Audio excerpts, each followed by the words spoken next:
$1 billion over the past number of months means that over the next few weeks and months to the fiscal year, we are going to see a further injection of foreign exchange into the economy of about United States $600 million. That is significant. And that should give a measure of confidence to our users of foreign exchange that, listen, there is no need for us to be chasing down foreign exchange, especially those who wish to take long positions, seeking to get foreign exchange now to satisfy obligations in February. It is not necessary.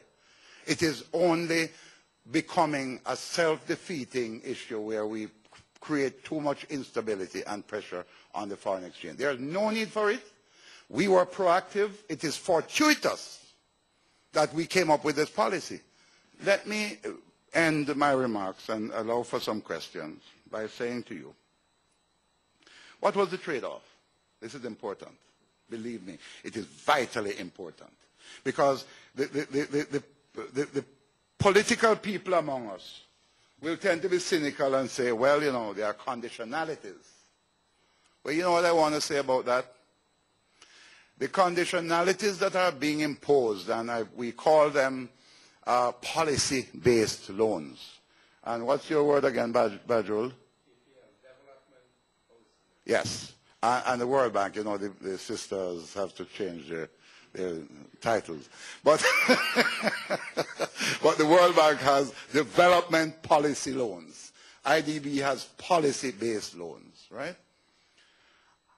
But what is that all about? Is it about conditionalities that they are imposing upon us so that they can lend us money? No. It is conditions that in consultation with them, we have imposed upon ourselves in order to qualify for those loans. A big difference. And that big difference is in the perception that in our country we have longed for years for good governance and good governance practices. And we have to put them in place and put them in place fast. We tabled a draft handbook on procurement in Parliament yesterday. I tabled it under my signature, along with an act to amend the Financial Administration and Audit Act to put in place audit committees and the audit commission within departments and ministries of government. To start there, start with tightening up the internal auditing system long before the Auditor General comes and pays a visit. I've done one more thing, which is not in the story. I'm finalizing the putting together at my ministry a public accountability inspectorate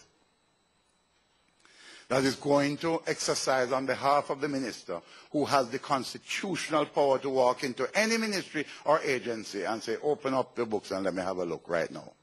Why is it that important?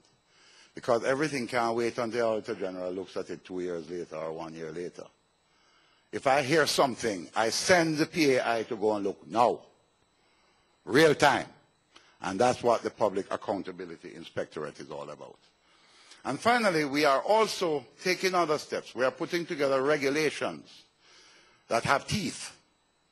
And we are going to put those regulations in terms of procurement, supporting regulations. But we have decided to put those regulations not in the FAA Act, but the Prime Minister has insisted that those regulations must be put in the Contractor General Act. And among other things in terms of policy-based loans is the need for tax reform to make it much more responsive to generating investment and growth in the economy. We're going to reduce the bureaucracy and we're going to rationalize the public bureaucracy, close agencies that have lost their useful life, merge others together, put the work back into central government, retrain and make government more efficient and responsive in service delivery. In all of this, ladies and gentlemen, I want to really express my thanks to all of our development partners in every sphere of activity. And I say to you, you can help us in this process by whatever it is that, whatever program you're putting in place, I'm asking you, make sure that you have a proper system of accountability. Make sure that there is value for money expended. Make sure that we are getting every bang for every buck that we are getting. And we don't want to have a notion that because it is grant funding, we can play willy-nilly with it, or we can be arbitrary or capricious in the use of grant funding. Grant funding must be as transparently and productively expended as any other loan funding that we get from all of our partners. So today I want to just thank you. It's really wonderful to be here, and thank you very much.